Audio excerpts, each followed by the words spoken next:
Good morning everyone. आज का जो हमारा टॉपिक है वो है electric field intensity at the axial point of electric dipole. जैसे कि मैंने आपको पिछले लेक्चर के अंदर कुछ बातें बताई थी। क्या बातें बताई थी? मान लेते हैं ये एक डायपोल है, ये माइनस क्यू, ये प्लस क्यू, ये सेंटर ऑफ डायपोल, इन दोनों के बीच की डिस्टेंस 2a। मैंने आपको तीन बातें ये बताई थी कि इस डायपोल की वजह से मुझे इस पॉइंट के ऊपर इलेक्ट्रिक फील्ड इंटेंसिटी कैलकुलेट करना है, और ये जो पॉइंट है वो इसी डायपोल की एक्सिस के ऊपर है। इस पॉइंट को हम एक्सियल पॉइंट बोलते हैं। तो इसलिए ये हमारा पहला टॉपिक हो गया कि इस डायपोल की वजह से इसी की एक्सियल पॉइंट के ऊपर इलेक्ट्रिक फील्ड इंटेंसिटी कैलकुलेट करेंगे। ये हमारा पहला टॉपिक है। दूसरा टॉपिक क्या था? ये जो पॉइंट था जहां पर हमें इलेक्ट्रिक फील्ड इंटेंसिटी निकालना था वो इक्वेटोरियल पॉइंट था। तो हम दूसरे टॉपिक के अंदर क्या करेंगे, डायपोल की वजह से इस पॉइंट के ऊपर हम इलेक्ट्रिक फील्ड इंटेंसिटी निकालेंगे। और ये जो पॉइंट है वो एक इक्विलेटरल ट्रायंगल का बिल्कुल एपेक्स है, बिल्कुल टिप वाला पॉइंट है। इस पॉइंट को हम बोलते हैं इक्विलेटरल पॉइंट। जो हमारा तीसरा टॉपिक है जो आज हम करेंगे वो ये है कि किसी भी रैंडम पॉइंट के ऊपर, कहीं पर भी हो सकता है वो पॉइंट, ऊपर नीचे दाएं बाएं कहीं पर भी हो सकता है, उस पॉइंट के ऊपर इस डायपोल की वजह से इलेक्ट्रिक फील्ड इंटेंसिटी कैलकुलेट करनी है। ये हमारे आज के तीन टॉपिक्स हैं और तीनों के तीनों डेरिवेशंस हैं। 3 मार्क्स के लिए बहुत इंपॉर्टेंट कंसेप्ट है। Electric field intensity at the axial point of electric dipole. सबसे पहले इसका डायग्राम, अगर आपको इसका डायग्राम क्लियर है तो टॉपिक क्लियर है। आधे से ज्यादा टॉपिक तो डायग्राम के अंदर ही होता है। अगर डायग्राम क्लियर है तो सब कुछ क्लियर है। तो ध्यान से देखिए, यहां पर ये ले लिया मैंने माइनस क्यू चार्ज, ये ले लिया मैंने प्लस क्यू चार्ज। ये है सेंटर ऑफ डायपोल। तो मैंने क्या किया, एक डायपोल ले लिया, डायपोल का सेंटर है O। अब दो चार्जेस के बीच की जो डिस्टेंस होती है वो होती है 2a, जैसे कि आपको पता है। अब इसी की एक्सिस के ऊपर एक पॉइंट है, इस पॉइंट को मैंने बोल दिया P पॉइंट। मुझे इस P पॉइंट के ऊपर इस डायपोल की वजह से इलेक्ट्रिक फील्ड इंटेंसिटी कैलकुलेट करनी है। ये हमारा टॉपिक है। इसके अंदर सबसे इंपॉर्टेंट एक पैरामीटर है और वो है R। R का मतलब होता है सेंटर ऑफ डायपोल, और जिस पॉइंट के ऊपर इलेक्ट्रिक फील्ड इंटेंसिटी निकालनी है उन दोनों के बीच की डिस्टेंस। न्यूमेरिकल के लिए याद रखिएगा इसके अंदर दो डिस्टेंसेस हैं। एक तो हो गया 2a, जिसको हम a और a में डिवाइड कर सकते हैं। ये हो गया a, ये हो गया a। तो एक तो अल्फाबेट है इसके अंदर a, जो कि डिस्टेंस है, distance between the two charge, जिसको हम 2a बोलते हैं। तो सेंटर से यहां तक की डिस्टेंस a, सेंटर से यहां तक की डिस्टेंस a। लेकिन एक पैरामीटर और है जिसको हम बोलते हैं R। R का क्या मतलब है? डायपोल का सेंटर और जिस पॉइंट के ऊपर हमें E निकालना है उन दोनों के बीच की डिस्टेंस है R। अब बात आती है इन दोनों चार्जेस की वजह से इस P पॉइंट के ऊपर हमें निकालनी है इलेक्ट्रिक फील्ड इंटेंसिटी। सबसे पहले हम देखेंगे माइनस क्यू। अब जिस पॉइंट के ऊपर इलेक्ट्रिक फील्ड इंटेंसिटी निकालनी है उसके ऊपर एक चार्ज मान लो जिसको आप बोलोगे यूनिट टेस्ट चार्ज। ये बात मैंने आपको बहुत डीपली बताई थी और पहले लेक्चर के अंदर बताई थी कि जिस पॉइंट के ऊपर हमें ई निकालना हो उस पॉइंट के ऊपर यूनिट टेस्ट चार्ज एज्यूम कर लो, ठीक है जी। अब बीच वाले चार्ज को छोड़ दो। अब हमें मेरा मेन काम क्या है? मेरा मेन काम ये है कि हमें इस डायपोल की वजह से इस पी पॉइंट के ऊपर इलेक्ट्रिक फील्ड इंटेंसिटी कैलकुलेट करनी है। डायपोल के तो दो पार्ट्स है, ये माइनस क्यू और ये प्लस क्यू। सबसे पहले माइनस क्यू की वजह से इस P पॉइंट के ऊपर इलेक्ट्रिक फील्ड इंटेंसिटी कुछ ना कुछ होगा, ठीक है जी, वो हम देख लेंगे। उसके बाद प्लस क्यू की वजह से इस P पॉइंट के ऊपर इलेक्ट्रिक फील्ड इंटेंसिटी कुछ ना कुछ होगा, वो भी हम देख लेंगे। उसके बाद देखते हैं क्या होता है। माइनस क्यू और इस प्लस वन को देखो, सिर्फ यहां पर ये जो माइनस क्यू है इसको हम बोलते हैं सोर्स चार्ज, और ये जो प्लस वन है इसको हम बोलते हैं unit test charge. Source charge unit test charge के मुकाबले में बड़ा होता है। तो ये जो माइनस क्यू है वो इस प्लस वन को अपनी तरफ खींचेगा किसी ना किसी फोर्स के साथ, खींचेगा वो तो।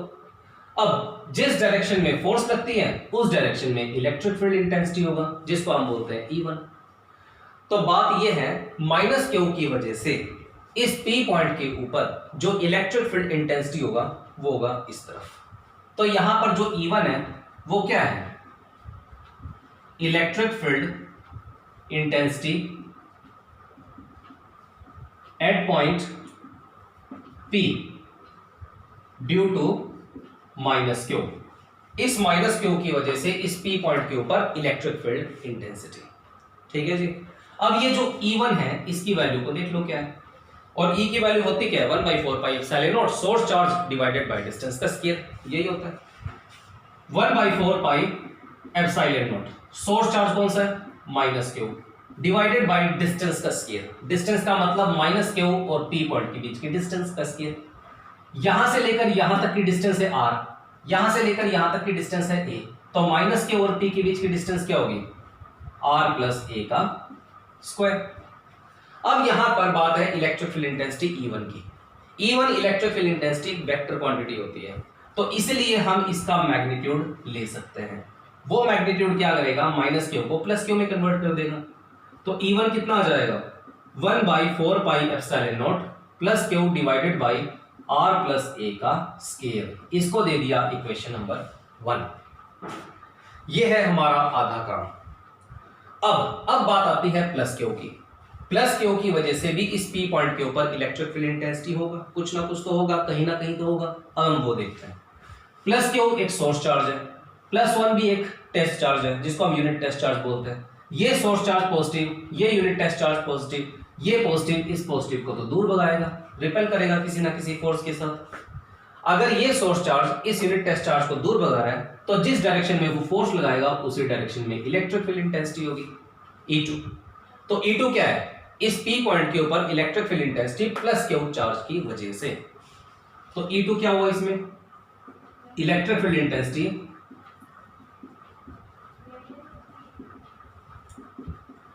Eight point P due two plus Q charge. इस प्लस क्यू चार्ज की वजह से इस P पॉइंट के ऊपर इलेक्ट्रिक फील्ड इंटेंसिटी होगा। अब बात है E2 की वैल्यू की।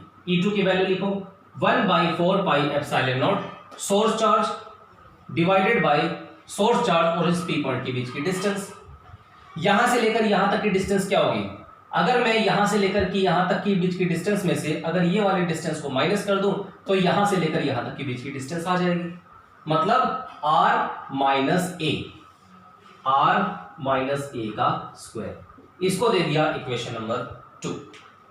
तो इस P पॉइंट के ऊपर E1 का मतलब है माइनस क्यू की वजह से इलेक्ट्रिक फील्ड इंटेंसिटी, और इस P पॉइंट के ऊपर E2 का मतलब है इस P पॉइंट के ऊपर इस प्लस क्यू की वजह से इलेक्ट्रिक फील्ड इंटेंसिटी। ना तो हमें E1 चाहिए ना हमें E2 चाहिए, बल्कि हमें तो चाहिए net electric field intensity at point P। अब बात आती है E की, net electric field intensity.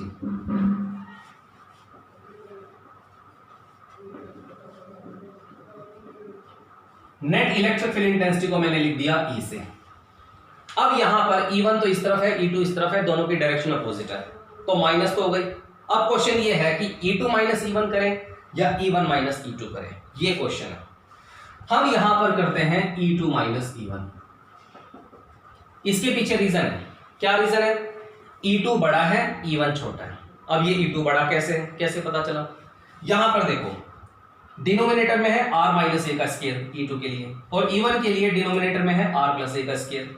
R minus A R plus A के मुकाबले में तो छोटा है, अगर ये छोटा है तो ये अपने आप बड़ा हो गया, और अगर ये बड़ा है तो ये अपने आप छोटा हो गया।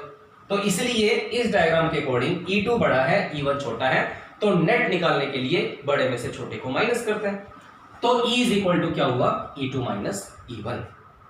और ये याद रखना, अगर आप इस P पॉइंट के ऊपर इलेक्ट्रिक फील्ड इंटेंसिटी निकाल रहे हो और वो भी E2 माइनस E1 करके, तो इलेक्ट्रिक फील्ड इंटेंसिटी तो एक वेक्टर क्वांटिटी है, उसकी कोई ना कोई डायरेक्शन भी आनी चाहिए, उसकी डायरेक्शन हमेशा बड़े की तरफ होगी। ये सबसे इंपॉर्टेंट पॉइंट है, सबसे इंपॉर्टेंट। इसके बारे में हम बाद में भी डिस्कस करेंगे, लेकिन ऊपर से एक बार मैं बता रहा हूं कि अगर इस P पॉइंट के ऊपर आप इलेक्ट्रिक फील्ड इंटेंसिटी निकाल रहे हो E2 माइनस E1 करके, तो नेट इलेक्ट्रिक फील्ड इंटेंसिटी की डायरेक्शन बड़े वाले की तरफ होगी। ठीक है जी। अब इसको सॉल्व कर लो। E2 कितना है, ये वाली वैल्यू है 1/4 pi epsilon naught q divided by R minus A का स्क्वायर, माइनस E1 की वैल्यू कितनी है 1/4 pi epsilon naught q divided by R plus A का स्क्वायर, ये आ जाएगी E की वैल्यू। उसके बाद E इज इक्वल टू, यहां से कुछ कॉमन आ रहा है, Q/4 पाई एप्सिलॉन नॉट, अंदर क्या बच रहा है, 1 बाई आर माइनस ए का square minus 1 by r plus a का स्क्वायर। ये है ई की वैल्यू। उसके बाद इसको सॉल्व करना है मैथमेटिकली, फिजिक्स यहीं तक था। Q by 4 pi epsilon naught, LCM लो, r minus a r plus a, तो इसका एलसीएम आ जाएगा r square minus a square, और इसका होल स्क्वायर तो पहले से ही था। ये चीज यहां मल्टीप्लाई हो जाएगी, ये चीज यहां मल्टीप्लाई हो जाएगी, आर प्लस ए का square minus are minus a का स्क्वायर, कुछ ये टर्म आ जाएगी। आप इसको खोलोगे ए प्लस बी का स्क्वायर, फिर इसको खोलोगे ए माइनस बी का स्क्वायर, इसमें से ये माइनस कर दोगे। मैं करके नहीं दिखा रहा, मैं डायरेक्ट आंसर लिख रहा हूं। E is equal to q by 4 pi epsilon naught, इसका आंसर आ जाएगा 4ar divided by r square minus a square का स्क्वायर। बेशक आप इसके स्क्वायर को और उसके स्क्वायर को खोल के एक दूसरे में से माइनस करके देख लीजिएगा, आंसर यही आएगा 4ar। ठीक है जी। उसके बाद Q divided by 4 pi epsilon not, ये जो 4ar है इसको हम लिख सकते हैं 2a इंटू में 2r divided by r square minus a square का स्क्वायर, क्योंकि 2a इंटू 2r 4ar होता है। अब बात ये निकल के आई है क्यू इंटू 2a, ये क्या होता है? मैंने आपको बताया था डायपोल मोमेंट होता है क्यू इंटू 2a, तो हम क्यू इंटू 2a को क्या लिख सकते हैं? p लिख सकते हैं, तो इसको हम लिखते हैं।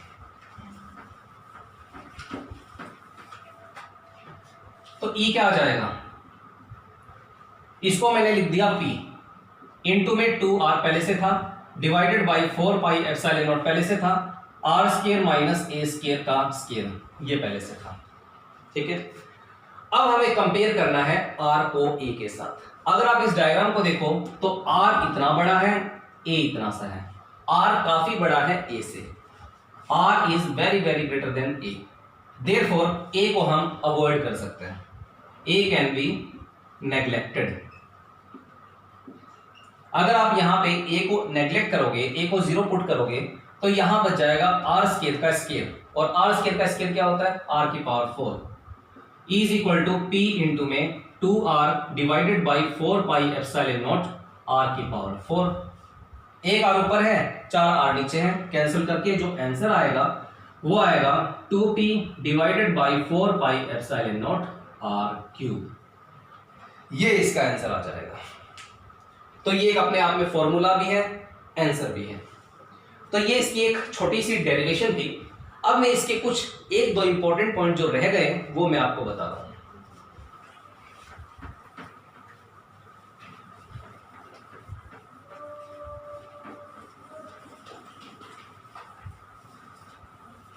ये आपको बहुत अच्छे तरीके से नोटिफाई करके रखना है। पॉइंट क्या है? दो चार्जेस है, माइनस क्यू प्लस क्यू, इन दोनों के बीच में डिस्टेंस है 2a, ये सेंटर ऑफ डायपोल। अगर आपको एक पॉइंट P गिवन है, P, इस P पॉइंट के ऊपर आपको इलेक्ट्रिक फील्ड इंटेंसिटी निकालना है, तो पहली बात तो electric field intensity axial point के ऊपर क्या होता है? 2p by 4 pi epsilon naught r cube.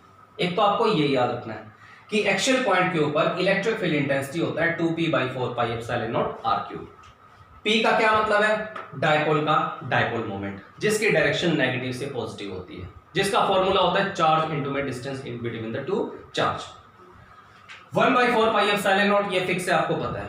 बात होगी r की। r का क्या मतलब है?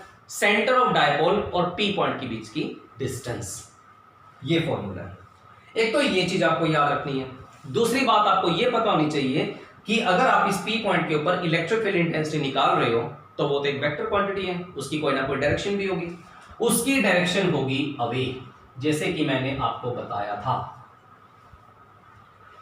अब इसमें याद रखने वाली बात क्या है? याद रखने वाली बात यह है कि अगर यहां पर माइनस क्यू हो, यहां पर प्लस क्यू हो, एक्सियल पॉइंट के ऊपर इलेक्ट्रिक फील्ड इंटेंसिटी इतनी हो, तो डायरेक्शन इस तरफ होता है।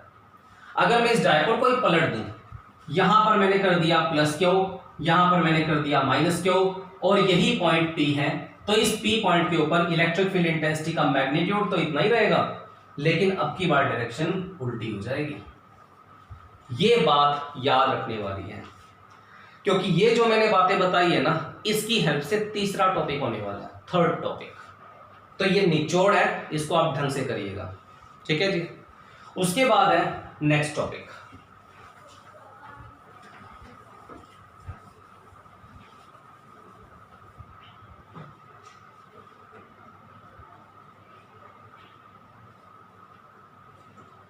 नेक्स्ट टॉपिक का नाम है electric field intensity at the equatorial point of electric dipole.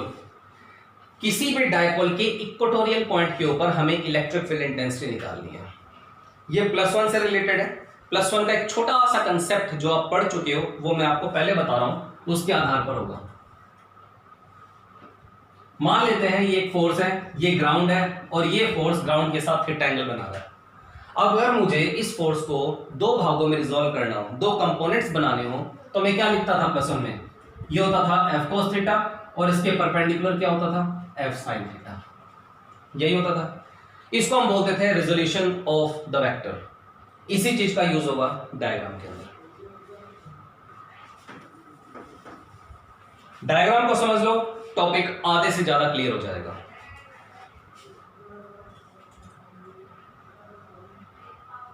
ये -q चार्ज है, ये +q चार्ज है।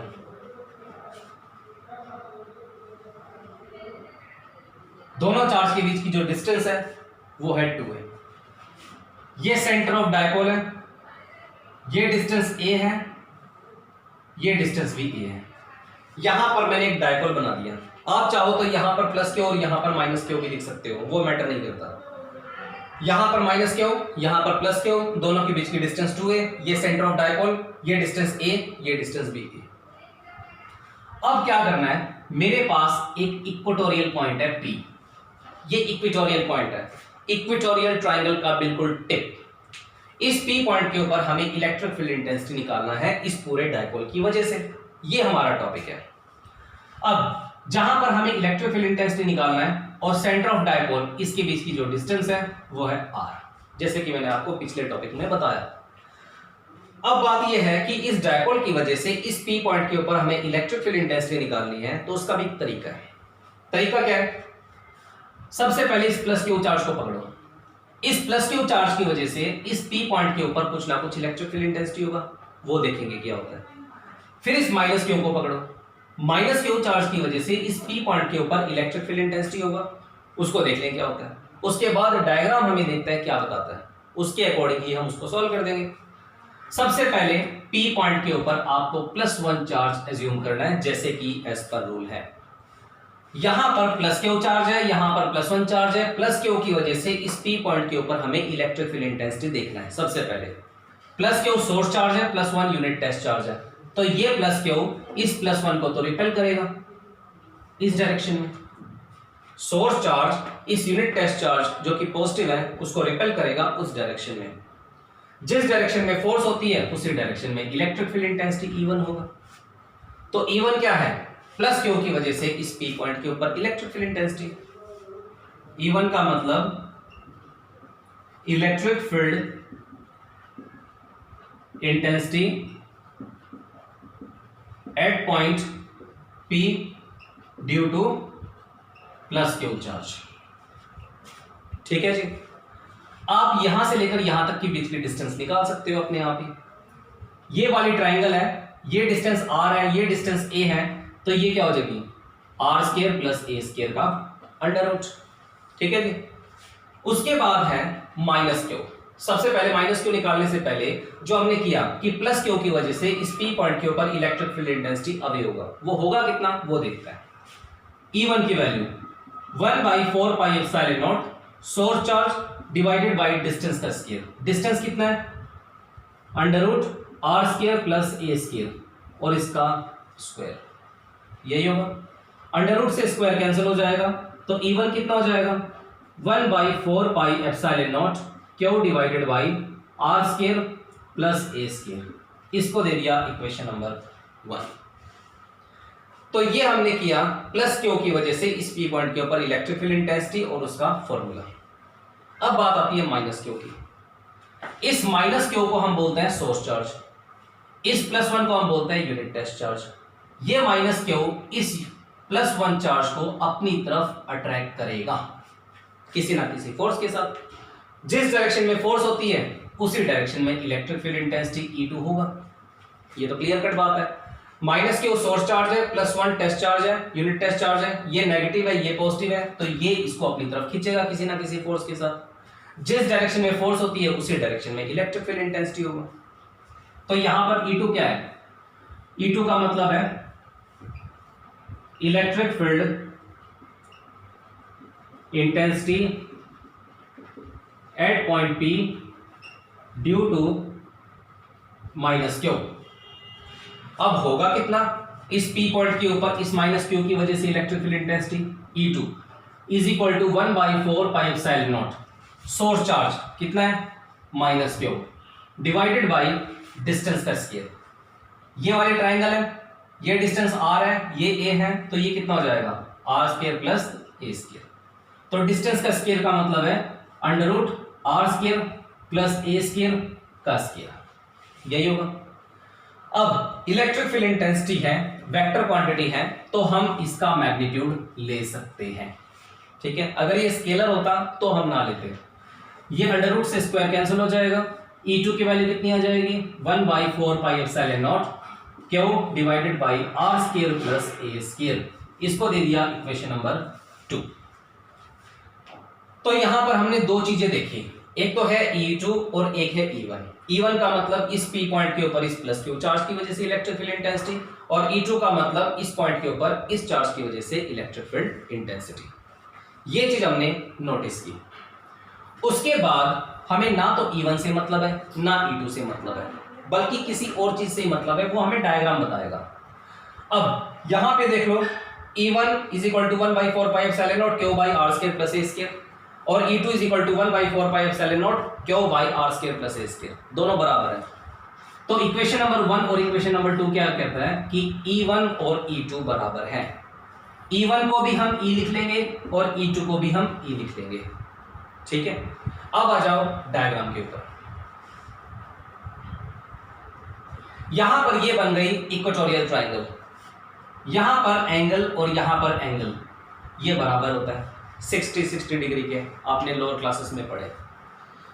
उसके बाद मैंने क्या किया, इस पॉइंट के ऊपर ये जो लाइन है third side of the triangle, इसके पैरेलल में एक डॉटेड लाइन खींच ले, वैसे ही कंस्ट्रक्शन कर ले।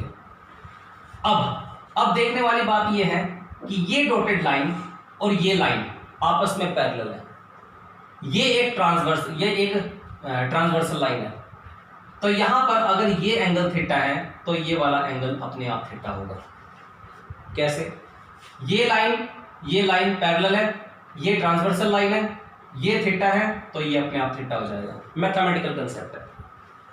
उसके बाद ये लाइन और ये लाइन आपस में पैरेलल है।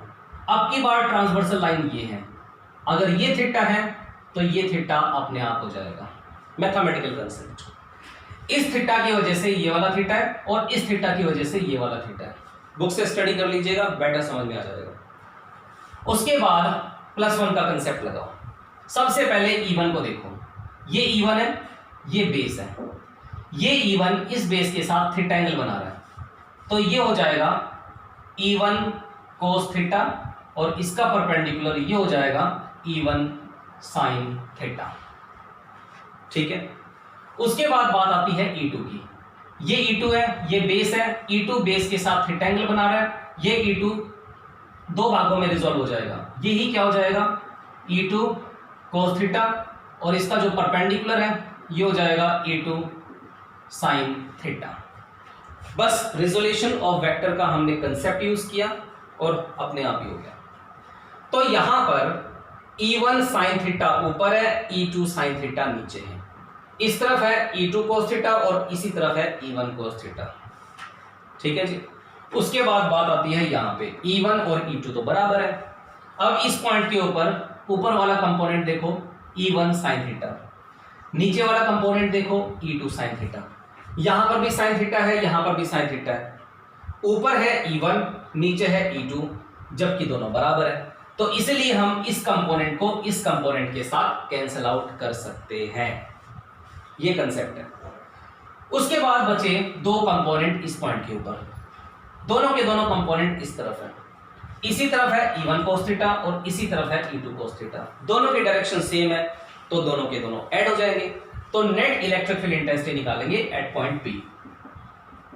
Net electric field at point P, P point के ऊपर नेट इलेक्ट्रिक फील्ड क्या आ जाएगी, इसी तरफ E1 cos थीटा है, इसी तरफ E2 cos थीटा है, दोनों को प्लस कर दो, नेट इलेक्ट्रिक फील्ड इंटेंसिटी आ जाएगी E1 cos theta plus E2 cos theta. E1 और E2 तो बराबर है, जिसको मुझे क्या लिखना है, E लिखना है, तो ये हो जाएगा E cos theta plus E cos theta, E cos theta plus E cos theta 2E cos theta. तो नेट इलेक्ट्रिक फील्ड इंटेंसिटी क्या आ गई, 2E cos थीटा, इतनी आ गई। अब बात आती है इलेक्ट्रिक फील्ड इंटेंसिटी, जो नेट हमने निकाली है वो एक वेक्टर क्वांटिटी है, उसकी कोई ना कोई डायरेक्शन होगी, उसकी डायरेक्शन इसी तरफ होगी, ये चीज गौर करने वाली है। अब यहां पर इस पॉइंट के ऊपर E1 cos थीटा यहां पर है, E2 cos थीटा यहां पर है, तो नेट इलेक्ट्रिक फील्ड इंटेंसिटी की डायरेक्शन भी इस तरफ होगी। ये मैंने आपको एक बार ऊपर से बताया, बाद में इसको डिटेल में करेंगे। तो यहां पर एक तो है E, एक है cos थीटा, दोनों यहां से निकलेंगे, पुट कर दो, net electric field intensity is equal to 2 into E. E की वैल्यू आपने क्या निकाली है, E1 और E2, ई के बराबर है, पुट कर दो 1/4 pi epsilon naught q divided by r square plus a square, ये हो जाएगा E इंटू में cos थीटा। cos थीटा निकालना है, चाहे आप इस ट्राइंगल में से निकाल लो, चाहे आप इस ट्राइंगल में से निकाल लो, cos थीटा निकालना है। तो इस ट्राइंगल में से cos थीटा कैसा आएगा, बेस अपॉन हाइपोटेनियस। अगर मैं इस ट्राइंगल के अंदर cos थीटा देखता हूं तो बेस a है, hypotenuse under root r square plus a square है, तो cos थीटा क्या आ जाएगा, a divided by r square plus a square की पावर 1/2, यही आ जाएगा। अब यहां पे आप देख सकते हो q इंटू 2a, इसको आप क्या लिख सकते हैं, p लिख सकते हैं। तो नेट इलेक्ट्रिक फील्ड इंटेंसिटी कितनी आ जाएगी, P/4 pi epsilon naught r square plus a square और r square plus a square की पावर 1/2, कितना आ जाएगा, r square plus a square की पावर 3/2, ये हो जाएगा। उसके बाद वही पुराना कंसेप्ट, एक तो है R, P और O के बीच की डिस्टेंस, एक है A, R और A को कंपेयर करते हैं, A छोटा होता है, A को हम नेग्लेक्ट कर सकते हैं, R is very very greater than A, therefore A can be neglected. अगर आप A को नेग्लेक्ट करोगे तो उसके बाद क्या निकल के आएगा,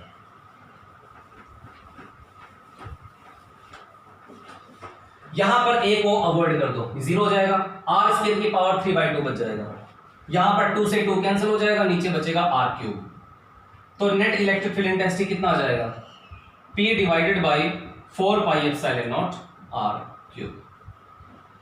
ये है इक्वेटोरियल पॉइंट के ऊपर इस डायपोल की वजह से इलेक्ट्रिक फील्ड इंटेंसिटी। ये होगी डेरिवेशन। अब इस डेरिवेशन के बाद जो चीज इंपॉर्टेंट है वो मैं आपको बता रहा हूं।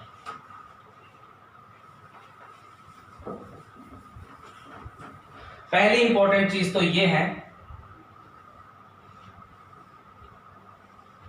हमने यहां पर डायपोल बनाया था, ये माइनस क्यू है, ये प्लस क्यू है, ये इक्वेटोरियल पॉइंट है P। इस पॉइंट के ऊपर इस डायपोल की वजह से इलेक्ट्रिक फील्ड इंटेंसिटी की डायरेक्शन आपको याद रखनी है।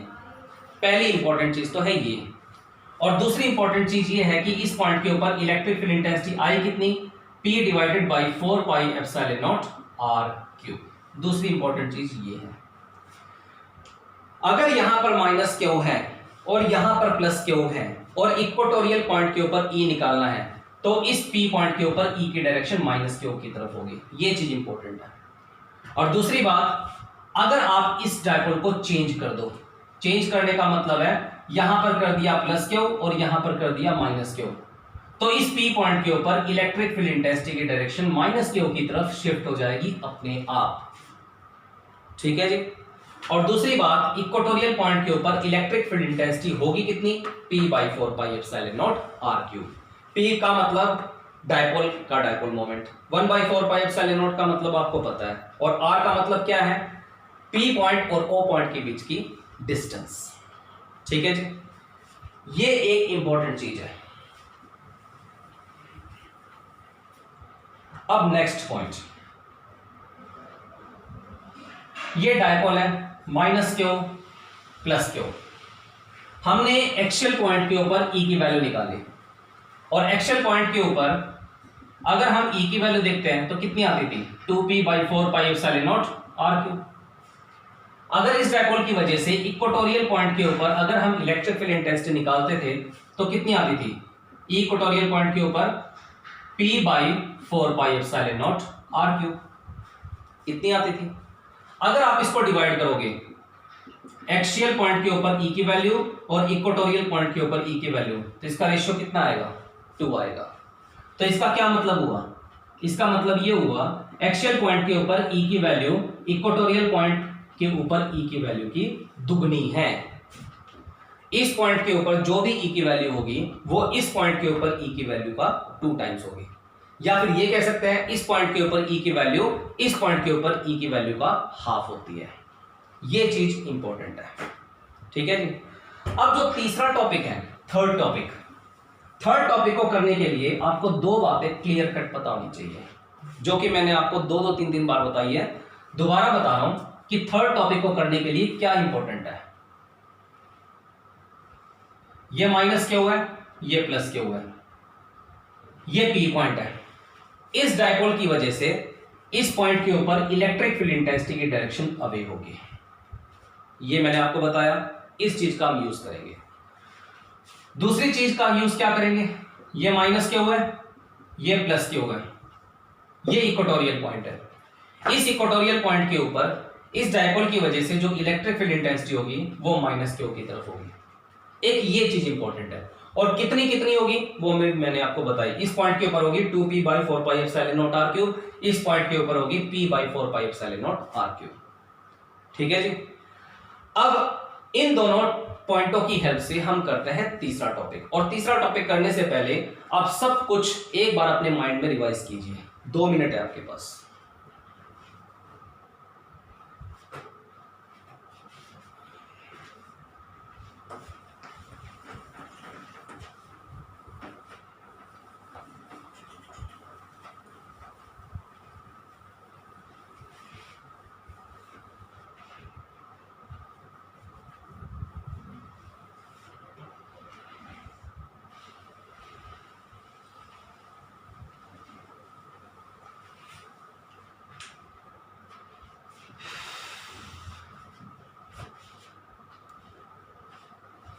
करें।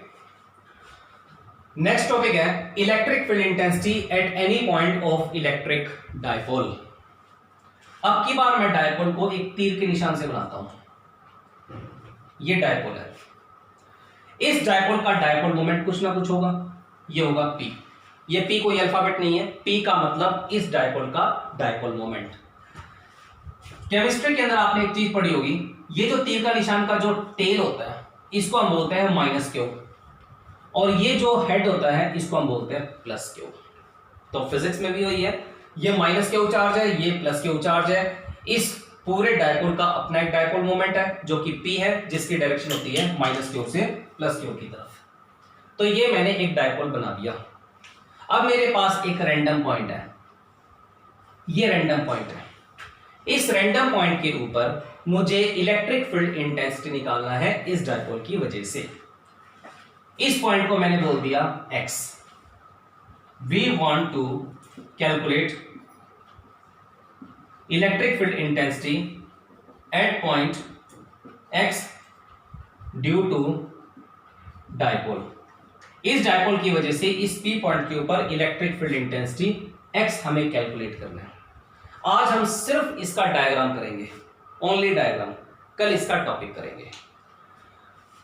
अब ये जो डायपोल है इसको हमें थोड़ा सा रोटेट करना पड़ता है। अब जैसे कि ये एक पेन है, इस पेन को हम पेन नहीं बोलेंगे, इसको हम डायपोल बोलेंगे। तो लेट कर लिया, ये डायपोल ऐसे है। इस डायपोल का डायपोल मोमेंट P है, ये माइनस क्यू है, ये प्लस क्यू है। अब की बार मैंने क्या किया, पहले स्टेप के अंदर हमने इस डायपोल को थीटा एंगल से घुमा दिया ऐसे करके, ठीक है। जब हम इस डायपोल को थीटा एंगल से घुमा देते हैं तो ये डायपोल कुछ ऐसे बन जाता है, और ये डायपोल इनिशियल लाइन के साथ थीटा एंगल बनाता है। मतलब पहले तो डायपोल ऐसे था, अब की बार डायपोल को मैंने घुमा दिया, और कितना एंगल से घुमाया, थीटा एंगल से घुमा दिया।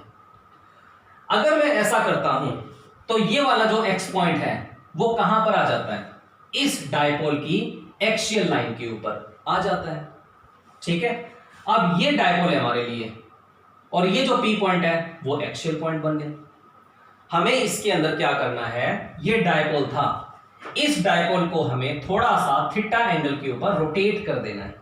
जैसे ही मैं इसको थीटा एंगल के ऊपर रोटेट करता हूं तो ये वाला जो पी पॉइंट है, एक्स पॉइंट है, वो एक्स पॉइंट इस डायपोल की एक्सियल लाइन के ऊपर आ जाता है, जैसे कि आप डायग्राम के अंदर देख सकते हो। लेकिन एक बात और है, उस बात को बताने से पहले अब मैं इसकी इलेक्ट्रिक फील्ड इंटेंसिटी कितनी है और कहां पर है वो हमें देखना है। अब ये जो एक्स पॉइंट है वो इस डायपोल की एक्सियल लाइन के ऊपर हो गया, ये माइनस क्यू है, ये प्लस क्यू है। माइनस क्यू यहां पर हो, प्लस क्यू यहां पर हो, पी पॉइंट यहां पर हो, एक्स पॉइंट यहां पर हो, तो इस एक्स पॉइंट के ऊपर इस डायपोल की वजह से इलेक्ट्रिक फील्ड इंटेंसिटी हमेशा अवे होता था E1। ये मैंने आपको बताया अभी अभी इस टॉपिक को स्टार्ट करने से पहले।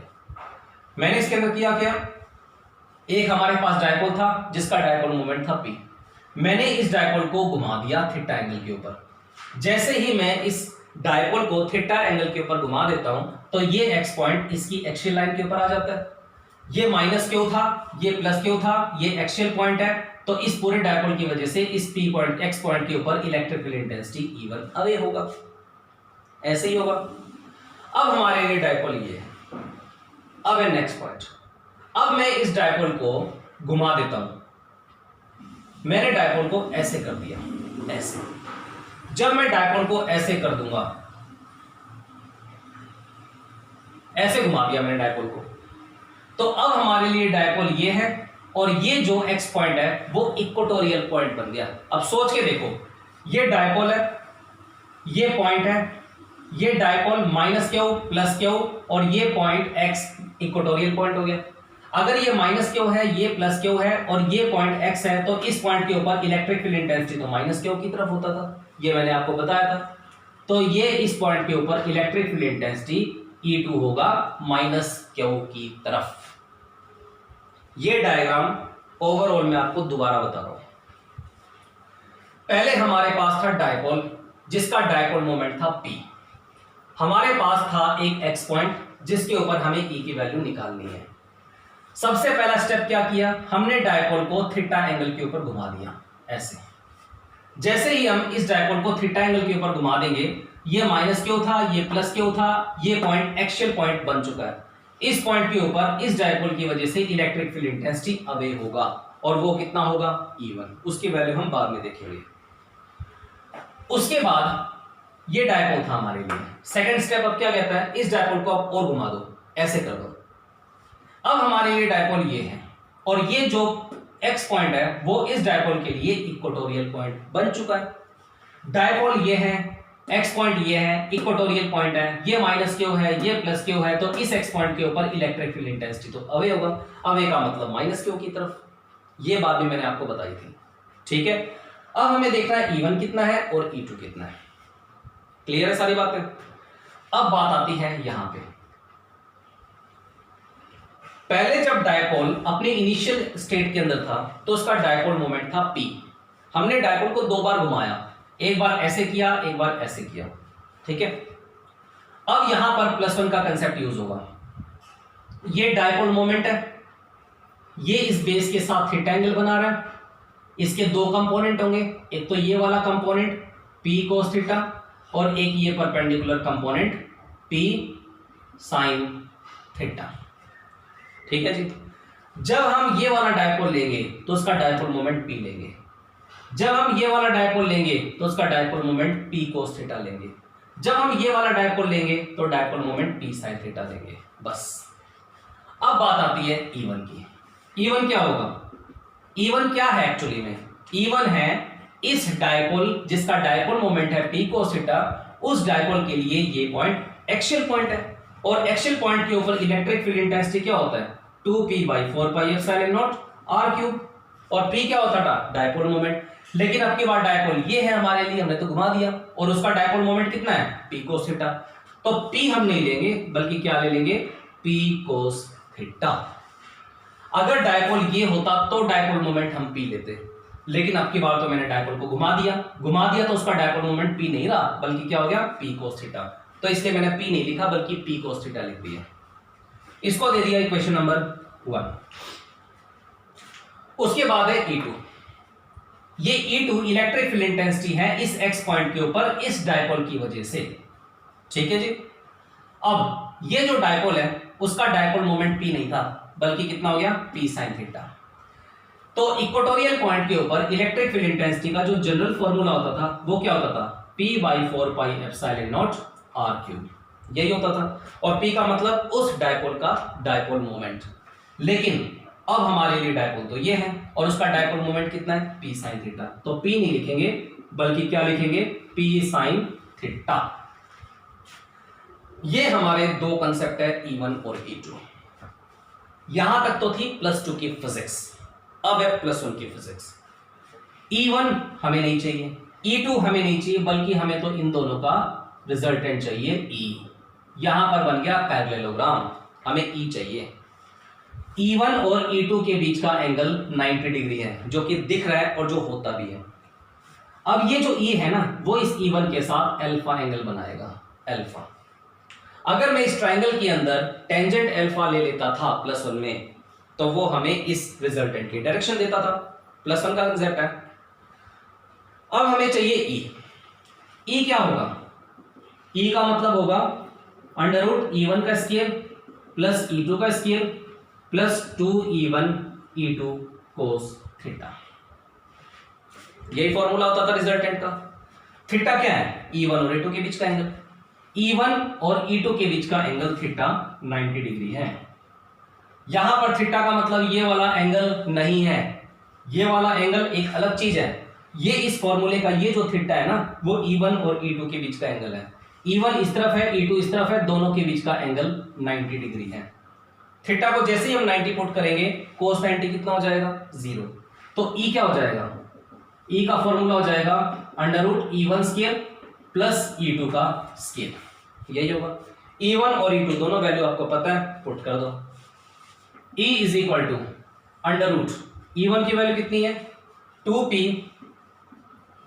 cos theta divided by 4πε0 r3 इसका स्क्वायर, प्लस E2 कितना है p sin theta divided by 4πε0 r3 इसका स्क्वायर।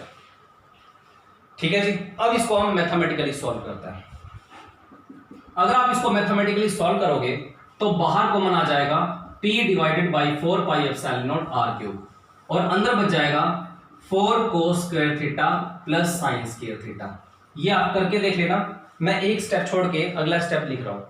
तो p/4πε0 r3 या तो आ गया बाहर और अंदर क्या बचा √4 cos square theta plus sine square theta. ठीक है, 4 cos स्क्वायर थीटा को आप क्या लिख सकते हो, E is equal to p/4πε0 r3 √4 cos square theta को हम लिखेंगे 3 cos square theta plus cos square theta plus sine square theta. इस तरीके से हमने 4 cos स्क्वायर थीटा को तोड़ दिया। cos square theta plus sine square theta क्या होता है 1, तो E क्या हो गया p/4πε0 r3 √3 cos square theta plus 1। ये आ गया इस रैंडम पॉइंट x के ऊपर इस डायपोल P जिसका डायपोल मोमेंट P है उसकी वजह से इस x पॉइंट के ऊपर इलेक्ट्रिक फील्ड इंटेंसिटी। ठीक है जी। अब ये जो थीटा यहां पर आया है ये थीटा कौन सा है, ये थीटा ये वाला एंगल है कि हमने डायपोल को जिसका डायपोल मोमेंट P था हमने इस डायपोल को कितने एंगल के ऊपर घुमाया, ये वो वाला थीटा है। ठीक है जी। तो ओवरऑल हमने क्या किया, हमने एक डायपोल लिया जिसका डायपोल मोमेंट था P, ये रैंडम पॉइंट x था, इस डायपोल की वजह से इस एक्स पॉइंट के ऊपर हमें इलेक्ट्रिक फील्ड इंटेंसिटी निकालनी थी, तो हमने पूरा कंसेप्ट लगाया, पूरी थ्योरी लगाए और हमने इस पी पॉइंट के ऊपर, एक्स पॉइंट के ऊपर इलेक्ट्रिक फील्ड इंटेंसिटी निकाल दी। कितनी? P/4πε0r³ √3 cos square theta plus 1। यहां पर 1/4πε0 तो वही है, r का मतलब भी वही है, सेंटर ऑफ डायपोल और उस रैंडम एक्स पॉइंट के बीच की डिस्टेंस। थीटा का मतलब है कि हमने डायपोल को कितने एंगल के ऊपर इनिशियली घुमाया, तो ये है थीटा। ये तो हमने आधा काम किया अभी कि इस एक्स पॉइंट के ऊपर इस डायपोल की वजह से ई की वैल्यू हमने निकाल ली है। अब ई क्या है? वेक्टर क्वांटिटी है, उसकी कोई ना कोई डायरेक्शन भी होगी, तो हमने इस ई का मैग्नीट्यूड तो निकाल दिया, लेकिन प्लस 1 क्या कहती है? मैग्नीट्यूड निकालो तो उसकी डायरेक्शन भी निकालो। अब हम उसकी डायरेक्शन को भी सॉल्व करेंगे, उससे पहले आधा मिनट इस कंसेप्ट को स्टडी करो।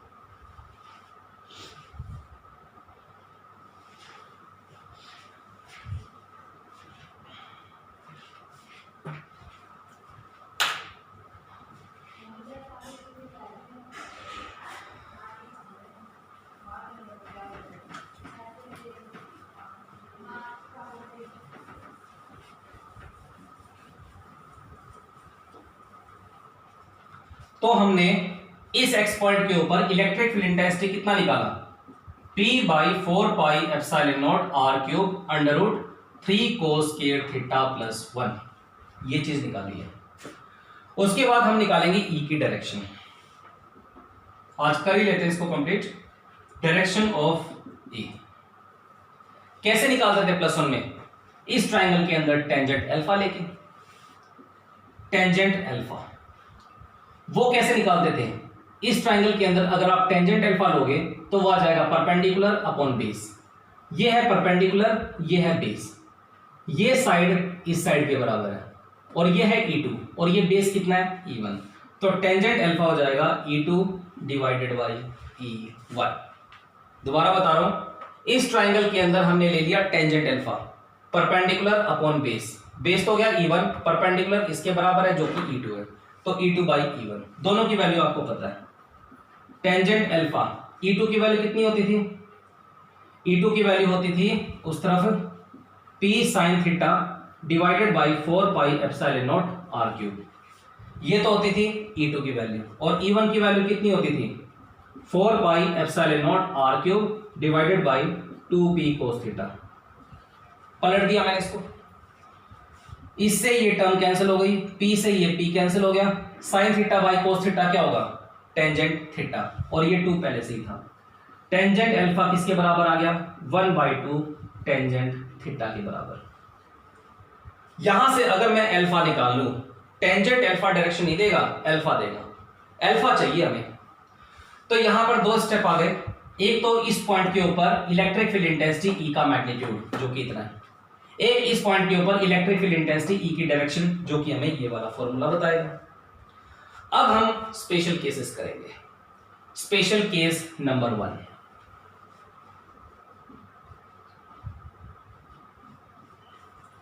स्पेशल केस नंबर 1 को देखने से पहले E और टेंजेंट अल्फा को देखो। E क्या है? इस पॉइंट के ऊपर इलेक्ट्रिक फील्ड इंटेंसिटी का मैग्नीट्यूड, और टेंजेंट अल्फा क्या है? इस पॉइंट के ऊपर इलेक्ट्रिक फील्ड इंटेंसिटी की डायरेक्शन को बताने का फॉर्मूला। सबसे पहले थीटा को 0 डिग्री मान लो, let theta is equal to 0 degree. अगर ये थीटा 0 डिग्री हो जाए तो ये वाला जो रैंडम पॉइंट है x, वो कहां पर लाई करना शुरू हो जाएगा? अगर मैं इसको 0 डिग्री कर दूं तो ये पॉइंट धीरे धीरे करके इसकी एक्सियल लाइन के ऊपर आ जाएगा।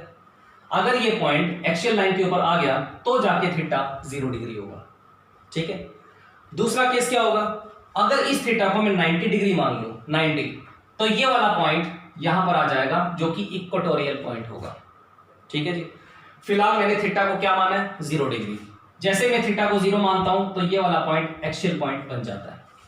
अब इस एक्सियल पॉइंट के ऊपर इस फॉर्मूले के अकॉर्डिंग E देख लो कितना है। E is equal to P/4πε0 r³ √3 cos square theta, theta को 0 पुट करो, 3 cos square 0 प्लस 1, यही होगा। cos 0 कितना होता है? 1, 3 into 1 3, 3 plus 1 4, 4 का √2, तो E कितना आ जाएगा? 2p/4πε0r³। ये तो वैसे ही एक्सियल पॉइंट के ऊपर इलेक्ट्रिक फील्ड इंटेंसिटी होता था, ठीक है जी। अब निकालनी है हमें इस इलेक्ट्रिक फील्ड इंटेंसिटी की डायरेक्शन निकालने के लिए ये वाला फॉर्मूला यूज करो, tangent alpha is equal to 1/2 tangent theta. Theta को दोबारा जीरो पुट कर दो, tangent alpha is equal to 1/2 tangent zero. Tangent zero होता है जीरो, 0/2 होता है जीरो, तो टेंजेंट अल्फा क्या हो गया जीरो, ठीक है जी। टेंजेंट अल्फा अगर जीरो हो गया तो जीरो कहां पर होता है, टेंजेंट जीरो के ऊपर जीरो होता है, तो हम जीरो को टेंजेंट जीरो लिख सकते हैं। Tangent alpha is equal to tangent zero है, तो अल्फा की वैल्यू कितनी आ गई 0 डिग्री।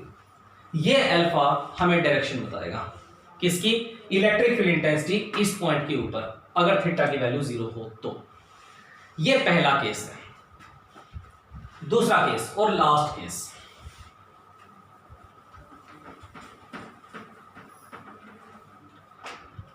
Special case number 2। अब मैं थीटा को 90 मानता हूं, let theta is equal to 90 degree. अगर ये थीटा 90 हो जाए तो ये घूम के ये वाला पॉइंट हो जाएगा, और ये वाला जो पॉइंट है वो इस पूरे डायपोल का एक इक्वेटोरियल पॉइंट होगा, ठीक है जी। इस पॉइंट के ऊपर इलेक्ट्रिक फील्ड इंटेंसिटी देखते हैं कितनी होती है। फॉर्मूला क्या होता है, P/4πε0 r³ under root 3 cos square theta plus 1।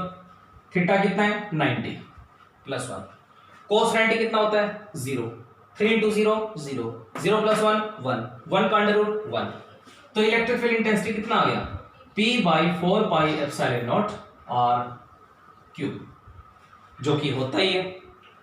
इतना इलेक्ट्रिक फील्ड इंटेंसिटी इस पर्टिकुलर पॉइंट के ऊपर इस डायपोल की वजह से होगा ही होगा, जो कि हमने पहले भी पढ़ा। अब बात है उसकी डायरेक्शन की। इस पॉइंट के ऊपर इलेक्ट्रिक फील्ड इंटेंसिटी की डायरेक्शन निकालने के लिए हम टेंजेंट अल्फा का फॉर्मूला यूज करेंगे, जो कि 1/2 टेंजेंट थीटा के बराबर है। अब थीटा की वैल्यू कितनी है 90 डिग्री, पुट कर दो, tangent alpha is equal to 1/2 tangent 90, और टेंजेंट 90 कितना होता है अनडिफाइंड, मतलब इनफाइनाइट। इनफाइनाइट बाई 2 भी इनफाइनाइट ही होता है, ठीक है। तो tangent alpha is equal to, infinite को हम क्या लिख सकते हैं, दोबारा टेंजेंट 90 लिखा जा सकता है। टेंजेंट 90 इंफिनिटी हो सकता है, इसलिए हम इंफिनिटी को हमने टेंजेंट 90 लिख दिया। तो tangent alpha is equal to tangent 90, तो अल्फा की वैल्यू कितनी आ गई 90 डिग्री। तो ये जो 90 डिग्री होगा वो इस पॉइंट के ऊपर इलेक्ट्रिक फील्ड इंटेंसिटी इस डायपोल की वजह से जो भी आएगी उसकी डायरेक्शन को हमें बताएगा। तो ये पूरा टॉपिक है। इस पूरे टॉपिक के हर एक कंसेप्ट को आपको पकड़ना है, और हर एक कंसेप्ट अपने आप में टॉपिक है। जितने भी फॉर्मूले आए हैं, जितने भी स्पेशल केस आए हैं, उनकी हेल्प से आप कंसेप्चुअल क्वेश्चन करोगे, ठीक है जी। एक बार इस स्पेशल केस को देखो, आधा मिनट।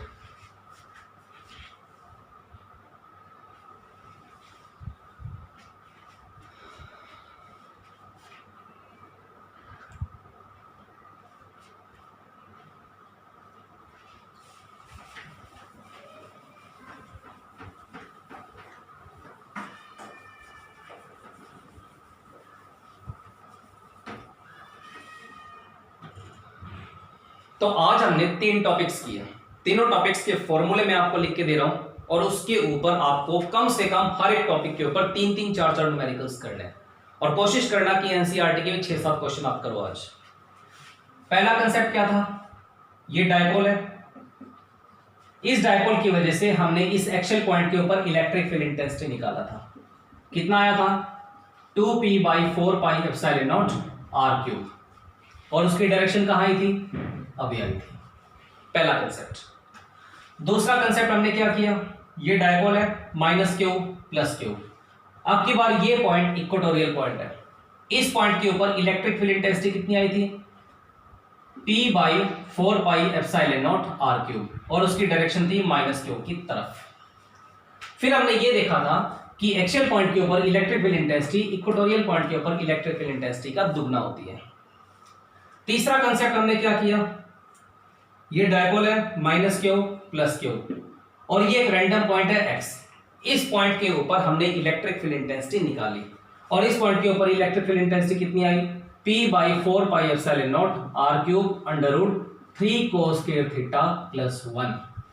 और उसके डायरेक्शन को निकालने का एक फॉर्मूला और पढ़ा, tangent alpha is equal to 1/2 tangent theta. इनकी हेल्प से स्पेशल केसेस आते थे, वो हमने किए। तो इसके ऊपर जितने भी कंसेप्चुअल क्वेश्चंस बनते हैं, कंसेप्चुअल आइडियाज बनते हैं, वेरी शॉर्ट एनसीईआरटी, सब क्वेश्चंस आपको स्टडी करने हैं अच्छे ढंग से। तो आज हम इतना करते हैं, फर्स्ट यूनिट का जो बी पार्ट है उसके अंदर 3 टॉपिक्स और बच जाते हैं। एक तो टॉर्क वाला, एक पोटेंशियल एनर्जी वाला, एक इलेक्ट्रिक फील्ड इंटेंसिटी वाले। ये तीनों टॉपिक्स हम करेंगे कल। तो इसी आधार पे हम आज का टॉपिक यहां पर खत्म करते हैं, कल हम इसे आगे कंटिन्यू करेंगे। Thank you.